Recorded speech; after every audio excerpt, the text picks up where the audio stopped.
So a year ago, about 2 years ago, I saw a paradigm shift kind of playing out that I thought is significant enough for me to kind of leave my 20-year-old job and join the startup industry again.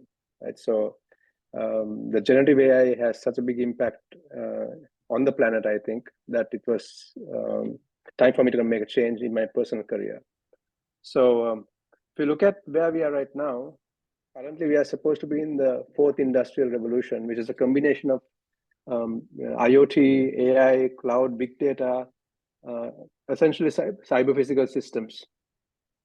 So if you look at what a paradigm shift is, it's always related to something that we never thought would be possible, a change that was previously inconceivable.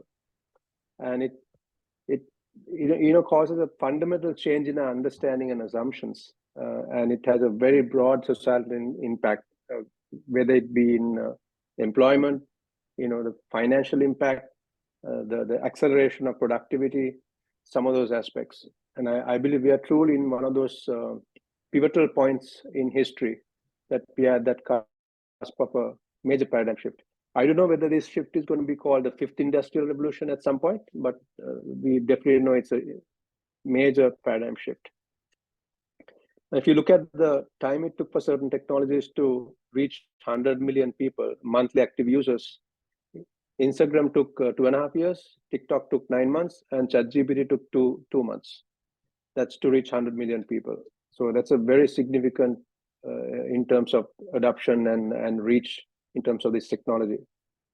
So if you look at a few years ago, I mean, if I reflect on the advice I gave my kids, hey, we are in a major technological era with AI, cloud, big data, this fourth industrial revolution taking place. I had a couple of advices for my kids. Coding will be an in-demand skill of the future. Creativity is the final human frontier. So focus on some of these things, and not the menial, jobs that can be automated. So I was very happy when my kids were focusing on art, and my daughter showed some interest in coding. So I introduced her to Unity coding. So preparing them for the future, right? But if you look at where we are today, just a couple of years hence, here's what the Jensen Huang had to say about coding very recently, about a couple of weeks ago, that kids don't need to learn coding. And we just opened the AI-generated art gallery in Amsterdam in 2023. So it's kind of, I think we are at the cusp of a major shift in our thinking and our capabilities. Now, just to give a little bit of color to some of these changes that are taking place, let me take an example. And I am a leader of technologists, engineering manager, if you like. And sometimes I work very closely with my developers. I get hands-on when needed. So let's take an example of coding. Just to take a poll, how many people have used ChatGPT in the last 30 days for doing something in their job or on their personal side? I'm guessing many of you have. So let me take an example just to put some color into this. I'm going to take an example where I want to, let's say a developer wants to access an S3 bucket programmatically, right? So I'm going to kind of I'm going to help him. So I'm going to take that example or a use case and say, I'm going to write some prompt. Here's just setting context. Let me be very specific.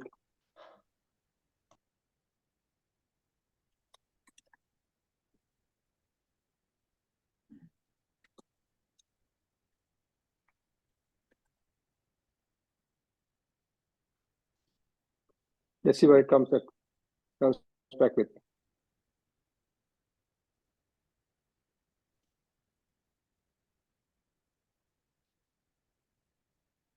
It's helping with the library to be used.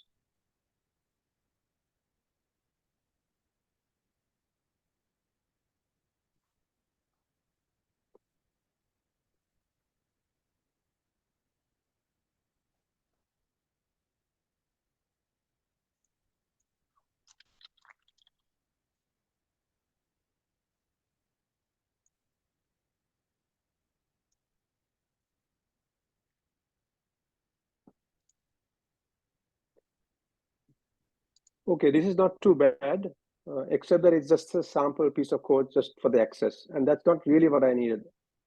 As a member of the Software Excellence Alliance, probably I need something better. As a group of engineering leaders, you probably want something better. So let me refine that a bit.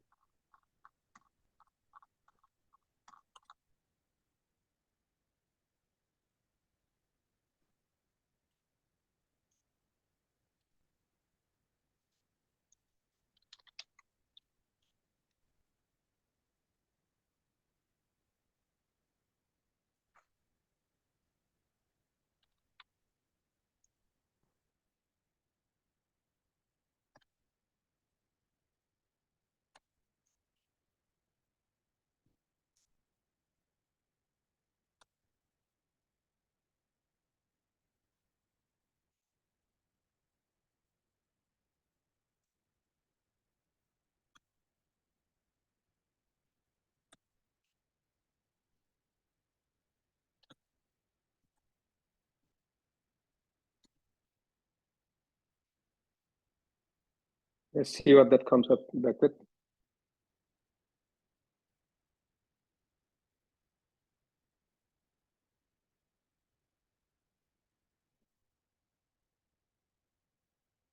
Oh, that's better.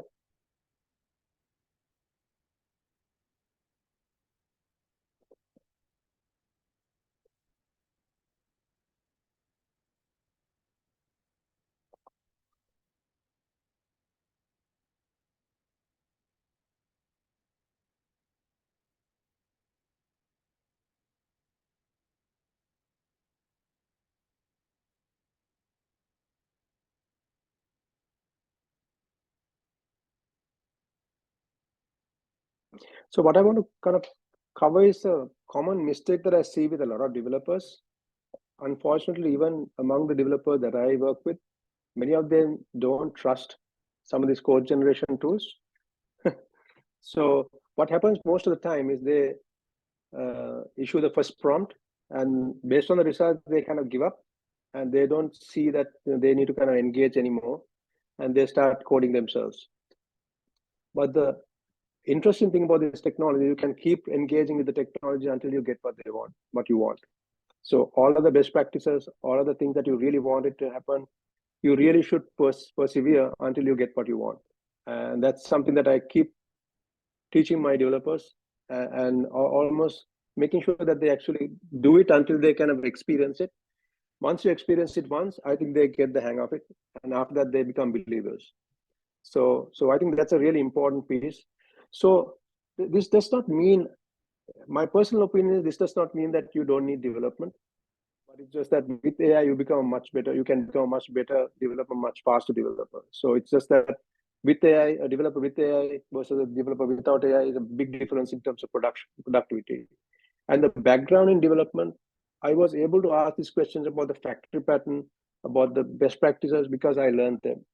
And I could not have asked those questions. I could not have enhanced my prompt without that base knowledge. So I believe still it's very important that you do learn your coding, and you have that background, you develop that background, but you get all the help you can get from AI to get that job done. And that goes for every single type of use case in my mind. So the other piece is the art. This was the second advice I gave my kids, focused on design and art and all that kind of stuff. So this was a very interesting experiment that was started by the ING Bank, which is a premier bank in Netherlands. They wanted to showcase two things. One, their sponsorship of the arts and culture in the Netherlands. And the second part was that they are a leading edge bank on technology. They are really in the forefront of technology. And this is not a trivial project. It took 20 data scientists, 3D printing specialists, and professors to work 18 months to get this the project done. So essentially what they did was they wanted to create the next Rembrandt. Rembrandt was one of the premier artists coming out of Netherlands. And they want to create the new Rembrandt by studying all of his previous works of art. So they analyze so they wrote the algorithms to analyze 346 works of art in total, and analyzing various features of the face, because he was very famous for faces and portraits. So analyzing all of those various different features, the contours of the face, the proportions of the face, nose, mouth, ears, all of those different proportions, and as it correlates to age, gender, and all of those attributes. And also they analyze the brush strokes patterns. So they use special X-ray scans to analyze those brush strokes and the way the layering was done. And they fed this into a deep learning algorithm and gave it a prompt. You want a portrait of a male, 30 to 40 years of age, blah, blah, blah. And after 347 years after his death, we had a painting that was done, which is indistinguishable from an original Rembrandt style painting. So which is a very significant achievement. So this is an example of generative AI, what generative AI can do. Of course, this is a very specialized project that just goes to show the power of this new technology. There's another famous example. The original example that was done right after ChatGPT was released, had the instructions on how to take a peanut butter sandwich out of a VCR in the style of St. James Bible, but I just tweaked it a little bit to make sure that we are not offending anybody. So this is another interesting example of creativity, right? Create instructions in Shakespearean style on how to take out a peanut butter sandwich from VCR. It's very funny, but very creative, I would say. And this is one of those things that really impressed me in terms of the power of this technology as well. So does that mean the generative AI is a career destroyer or a career accelerator? And there's an interesting study that was conducted by Harvard, Wharton, and MIT that looked at, it was done with Boston Consulting Group, and it monitored 758 consultants across 18 stars and 4 categories.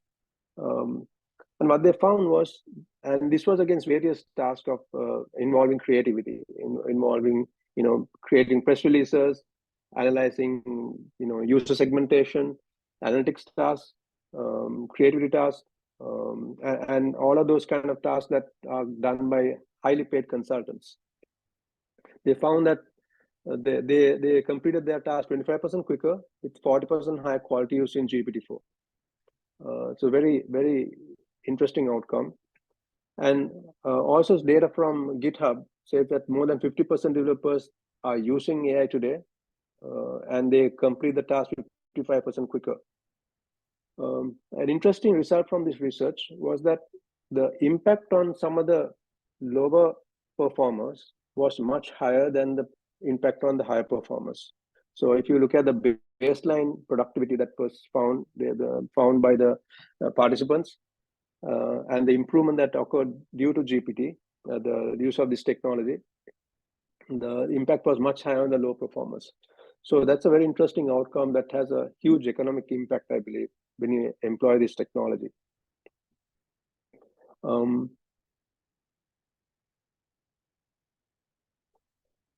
Any questions so far? So this is just to set the stage on what's coming up next. Hey, Tim Chick had a comment. Tim, do you want me to read it, or do you want to say it yourself?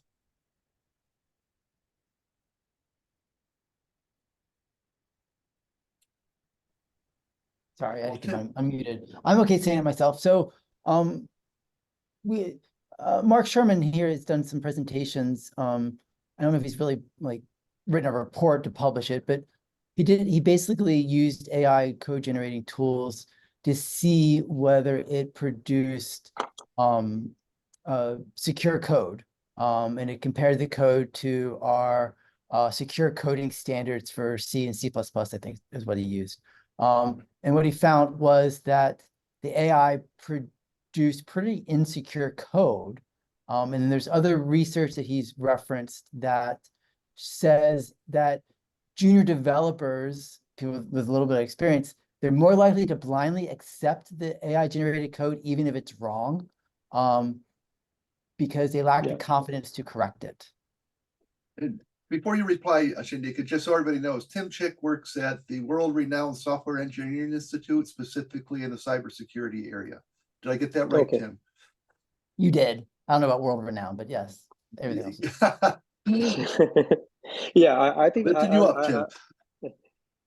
yeah, I think that's a great point. I've captured some other challenges with some of these code generation tools later on. I think the bottom line is that it's also related to the skill of prompt engineering as well. So there was a research that was conducted by GitLear, and they analyzed the data of over the last 4 years in terms of the trends, in terms of code that was being generated, code that was being checked into GitHub. And they looked at the differences between the code that was AI generated versus code that was handwritten. And one of the issues that they found was also that the reuse was becoming less. People were generating more volume of code, and the quality suffered a little bit.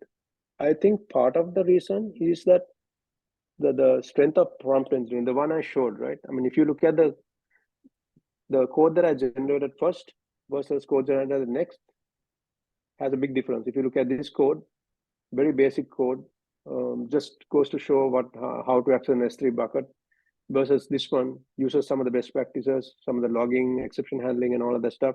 And you could also explicitly say, I want to make sure that this adheres to the secure engineering standards. And you could also enhance this context of the code generation tools with your coding standards and secure coding standards. So there's some work to be done. And Shantika, I just have to say, I agree with you. There's work to be done. And we're also at the bottom of the S-curve, the new paradigm. Exactly, that's right. Much more growth to come. I will encourage you to keep going. We can come back to this later. Sure, of course. I think we are going to see more of that before we actually get better. So we are going to get worse before we get better, I believe. So just to set a little bit of context and a little bit of a technical background on the genesis of this technology. Obviously, this all lies within the artificial intelligence realm, which was originally thought of was how do we mimic human intelligence? And it started with more rules and logic, but later on focused more on getting insights from the data, learning from the data. And we moved on to machine learning. And there are two parts, supervised versus unsupervised. And supervised learning is where you will work with label data, learning from label data, where a human being would label the data and you are learning from that data, the attributes of the data versus the labels that were assigned, spam, not spam, loan approved, loan not approved, all of those kind of labels. And unsupervised learning is where you look at the data and look at patterns in the data in terms of various different clusters, for example.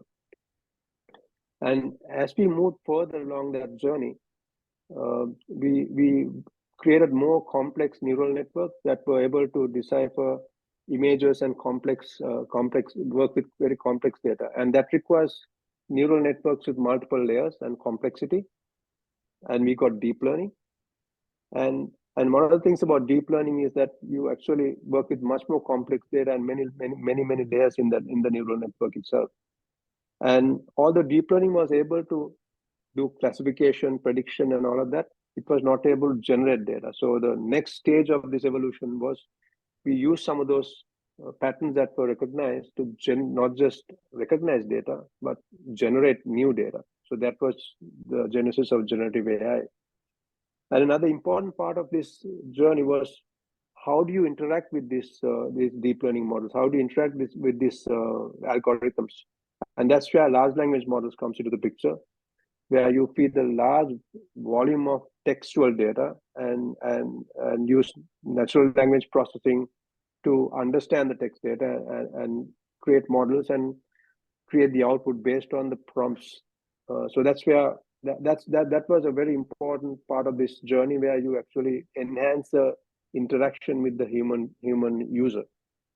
So the large language models actually create a neural network that can understand this large swatches of data and understand the context of the question and understand the language. It doesn't have to be English language, it can be coding and all of those different other types of textual representations. So if you look at the two models, discriminative AI versus generative AI, obviously discriminative AI is about understanding data, discriminating between different attributes of the data. You understand a whole bunch of dog images, for example, and ask the question, give it a new image and say, could this be a dog? Whereas generative AI, you would still train the neural network on various different data types, for example, dogs versus conductors, but get it to create a picture of a dog conducting an orchestra, which is an image that is generated based on all of these data points. Now, the very interesting breakthrough in generative AI occurred due to something called generative adversarial networks, where this was done by Ian Goodfellow and some of his colleagues, where you put two neural networks competing against each other. So there's a neural network that generates, let's say, a dog image as an example, simplified example. And then you have a discriminative neural network that tries to score how good of a dog image is that was generated. And this feedback loop would tune the neural network, generative neural network, to make it better and better and better. And that's a very major milestone that caused this whole paradigm shift to occur. There's a very major milestone, and if you look at the history, so starting with this, the generative adversarial networks in 2014, there are several breakthroughs that occurs, and another breakthrough was the transformer models. Essentially, before transformer models, natural language processing involved analyzing a sequence of text and in relation to each other.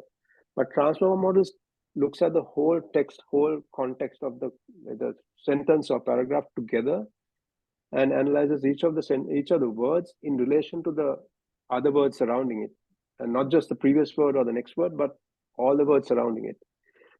So it's a very interesting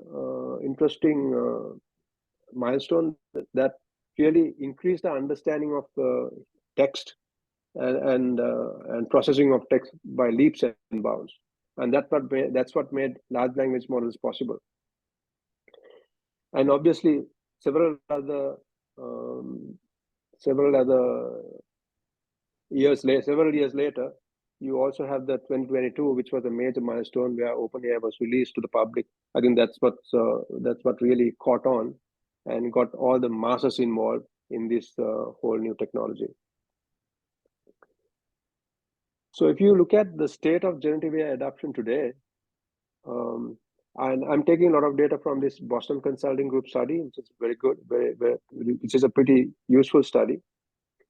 10% of companies, and these are major companies, some of the premier companies out there in the world, 10% of the companies are scaling today, which means they have already set the foundation and identified some major use cases that they are developing and reaping the benefits in terms of revenue or cost reduction or some of those business attributes. And 50% of the companies are piloting in some form or fashion. They've identified some AI projects and are dabbling in the technology. And 40% of the companies have not started yet.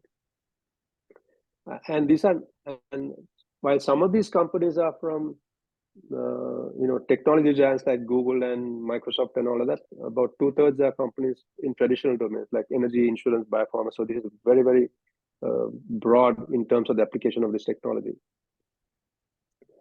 And one example is a biopharma company that reduces drug discovery timelines by 25%. And there are many case studies where very significant business benefits were derived by some of the companies that are implementing this technology. And most of these are related to either reducing costs or increasing revenues. And this is one of the technologies that have, in a very short period of time, seen 60% either piloting or scaling. That's a big deal.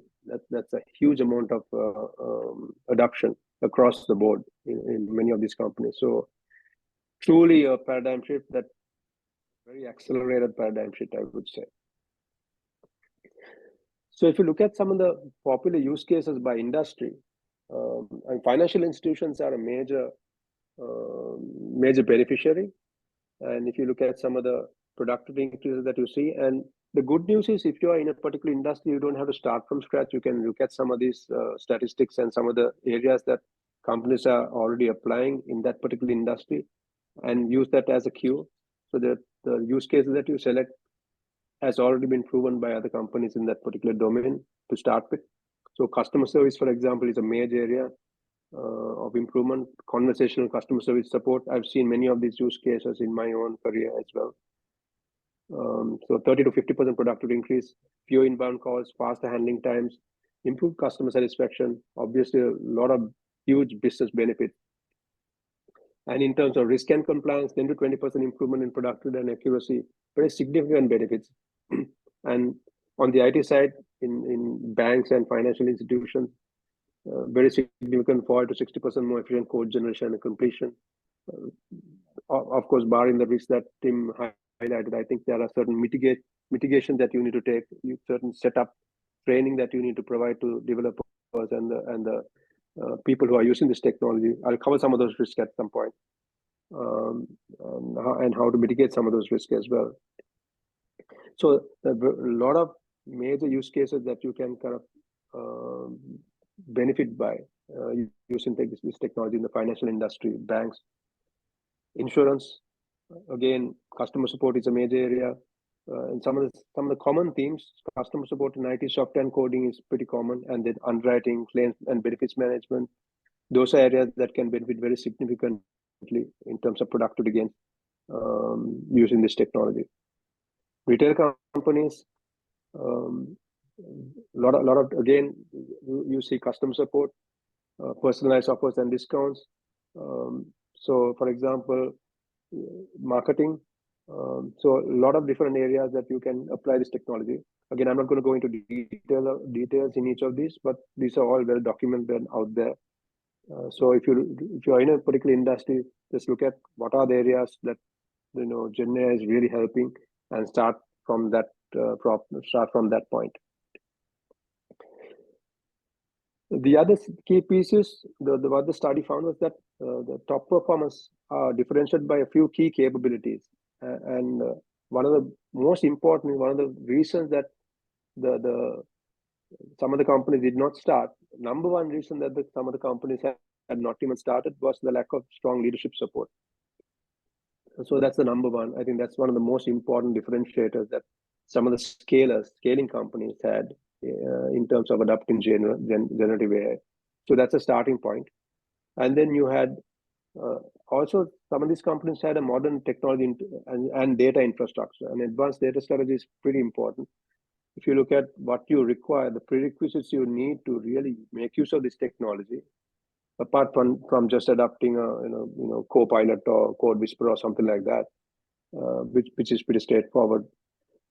To really adopt this technology for your data, you need a really good, solid data infrastructure and technology infrastructure. And the other piece is a lot of discipline in terms of not doing this for the sake of technology, but the sake of business outcomes. I think that's a very important attribute as well. And also, as part of this governance infrastructure, putting responsible AI guidelines in place to mitigate some of the risk, fairness and bias, and some of those other risk factors that can come into the picture when you adopt this kind of technology. Chandika, just in case you lost track of time awareness, leave some room at the end for some questions and answers that are coming up. Sure. All right. Okay. Will do. Thank you. So the question is, if everyone has access to LLMs, how do you differentiate? That's a very key question, right? Everybody has access to this technology. So how do you differentiate? And the answer is using your data. There's a new area, which is retrieval augmented generation, that can really help you accelerate how you use this technology with your data. So your own proprietary data is used to create new chatbots, new experiences for your customers, for your employees, that can help you really optimize the outcome from these technologies. This is an example of a architecture. So a few pieces to understand. You have a vector store, which is essentially something that converts textual data like documents and SharePoint sites and any other form of textual data that you have into vector representation, a mathematical vector representation, essentially a semantic database, if you like, which allows you to do similarity searches. So if you ask a question and want to find out what are the documents, what are the content that relates very closely to the question that you asked, this kind of database, the vector stores will help you. And so what happens essentially is you will first go to the vector store and find out which particular pieces of data is relevant for the question that you're asking. Provide that block of context to a ChatGPT or OpenAI or whatever LLM that you're using, and get the question answered. So this is essentially how this looks like. Of course, there's a bunch of infrastructure pieces you need to put in place. You need to understand your data, create an ingestion pipeline to get that data into the vector store, and you have to support various different data sources. And there are various decisions to be made in terms of build versus buy, open source or proprietary, and there are a bunch of technology decisions that you would definitely have to make when you're taking this journey. These are very important piece, and a lot of companies are adapting within their enterprise in order to make use of this technology with their data. So if you look at a roadmap for success, I mean, I talked about 12 companies. If you look at the first group, if you don't have anything happening right now in the company, the first piece of advice is to make sure that the leaders are apprised, leaders are informed into the opportunities that are there. So turn leaders into informed advocates. Make sure that they are trained and they really see the opportunities in their particular domain. And you start with a small number of priority applications and coming from the business based on the business outcomes you want to achieve. And also leverage outside partners early, and you don't have to build everything from scratch. There are experts that can help you get there. So leverage some of those outside, whether it's cloud providers, Gen AI providers, or consultants who can kind of help you get started on this journey. And also governance is a major piece. And a lot of these companies, the governance is poor. Don't boil the ocean. Just focus on the governance related to that is relevant to the Gen AI projects, and start with that rather than kind of trying to boil the ocean and fix governance across your enterprise. These are some key points for the companies that have not even started. And for the piloting companies, prioritize applications, focus on value. So one of the challenges that piloting companies have is they have a incoming pipeline of million applications and use cases. So you have to have a mechanism of prioritizing, a formal mechanism of prioritizing these use cases and focusing on value. So you have to have a mechanism, kind of a mini consulting process, if you like, to identify the use cases that give you the maximum business value. And also make sure that you evaluate the technology and data requirements in your enterprise. Again, no need to boil the ocean, just focus on the areas that are required for the generative AI use cases. And a key part is how do you engage people? And this is going to upset some people. This is going to create some job security kind of issues.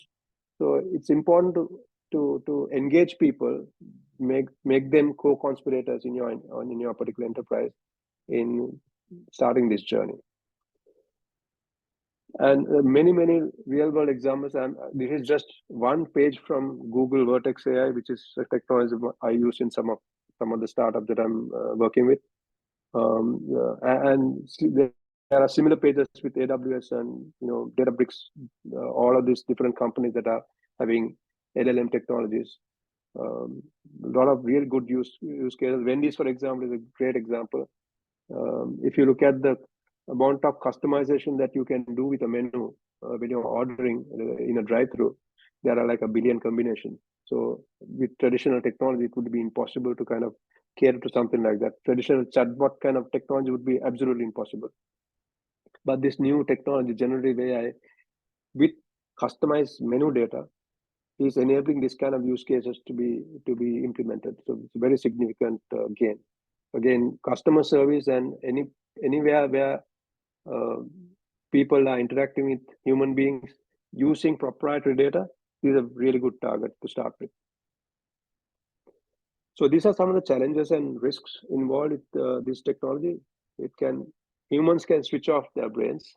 I think Tim raised this also. If you have human beings who are using this technology who don't have that foundation knowledge, that can be a risk as well. So it is very similar to switching off their brains as well. And even people who have that capability sometimes over rely on this technology, and they become lazy. The other risk is homogenization. If you look at the generating ideas, for example, it was found that the quality of the ideas are good, but the variation is very low. So some of the ways that you can kind of mitigate this is some of the high-end performers. I mentioned that the low performance move up to the high performance. They actually increase their productivity fastest. But the high-end, some of the high-end users, you might actually want them to kind of be outside of this to a certain extent, to be the champions, to be the human validators, validators or competitors, if you like. You might want to set up a mechanism where you still retain some of that human ingenuity and knowledge. And of course, I mentioned already, and Tim mentioned as well, some of the challenges with code assistant tools, and part of it is to do with training and the setup of your solution. Make sure that all the coding, security best practices, all that are already part of the context that is in the LLM. So if when you use generic tools, that's a problem. You can also customize some of these tools within your enterprise using your standards, security standards, best practices, and all of that. And also prompt engineering is a major. I showed the difference between the two different prompts. So that's also a very important piece. And then data security, risk and compliance is a major problem. Just like moment you open open source sometime back, people went and submitted proprietary code into the open source world. You can have similar problems coming up with this. You actually might share proprietary data with a public third-party LLM. Many companies are adopting an internal LLM because of this purpose. That doesn't mean it has to be deployed internally, but it's it might be a cloud tenanted LLM that they set up in the enterprise. So there are ways to mitigate some of these risks, partly to do with the training, partly to do with technology setup. And of course, there's deepfakes, voice cloning, all of these kinds of risks to cybersecurity. So few things. I think it's extremely important to have a personal plan of action, because it's such a major paradigm shift. Start with learning the technology, learning what are the things that you can do personally better. I had a brilliant guy who had a problem with writing emails coherently. And very simple solution for him now, just copy the incoherent email to ChatGPT and get a coherent mail back.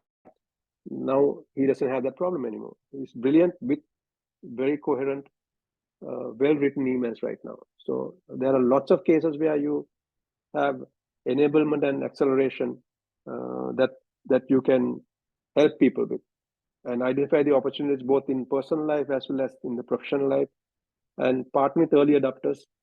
Some of these people who have already gone through the mill, and persist.